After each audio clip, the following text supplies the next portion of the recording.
Barangay Ginebra Jason David mga bro, bad news sa semifinals. At Barangay Ginebra trade Bobby Ray Parks Jr. matutuloy na kaya?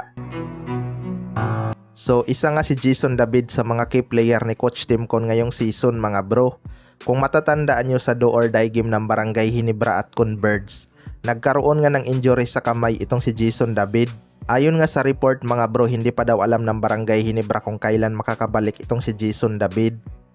Well, para sa akin mga bro, magiging malaking impact talaga ang pagkawala ni Jason David sa rotation ng Barangay Ginebra. Kumakana kasi to both offense and defense. Pwede sana to pang bantay nila kay Jericho Cross at CJ Perez dahil may katawan din tong si Jason David at hindi basta-basta na itutulak ng kalaban. Pero ang isa nga sa nakikita kong posibleng papalit sa kanya ay si Nards Pinto. Isa nga ito sa mga nawala ng playing time pero maaasahan naman to sa depensa at opensa mga bro. Hindi lang talaga masyadong nabibigyan ng playing time tong si Nards Pinto dahil sa dami ng gwardiya nitong Barangay Ginebra. Pero asahan natin kapag nabigyan siya ni Coach Timcon ng playing time, instant impact talaga to sa depensa. Maganda nga to tagabantay kay Jericho Cross at Wami Chongson. Kung matatandaan nyo din mga bro, itong si Nards Pinto lang naman ang pumigil kay Mikey Williams noong hirap na hirap ang Barangay Ginebra sa scoring ni Mikey.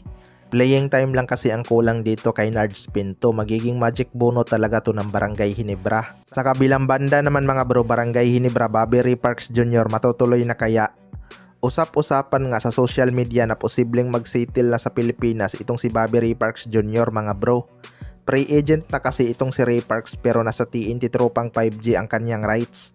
Kung matatandaan nyo mga bro, gustong nga makuha ng TNT si Christian Starnhardinger. At itong si Bobby Ray Parks Jr. nga daw ang kanilang magiging trade asset.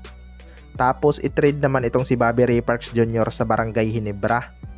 Well, para sa akin mga bro, magiging big addition talaga tong si Bobby Ray Parks Jr. kapag nakuha ng Barangay Ginebra. Alam naman natin na Ginebra ang dream team nitong si Bobby Ray Parks Jr. Kaya lang hindi pa nga siya pinalad na makapaglaro dito. Kapag kasi sa tira perma jeep lang siya, malabong pipirma ulit ito. Inaayawan nga ng mga star player ang tira perma jeep dahil parang wala naman itong planong magkampiyon sa ating liga. Kaya sila nababansagan na farm team ng SMC Group dahil sila ang kanilang suki sa trade.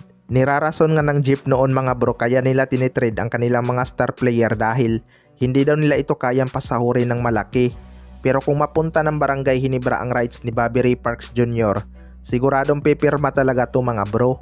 Pinag-iisipan na daw ng management kung sino ang kanilang pwedeng ipalit kung sakaling matuloy na ang trade.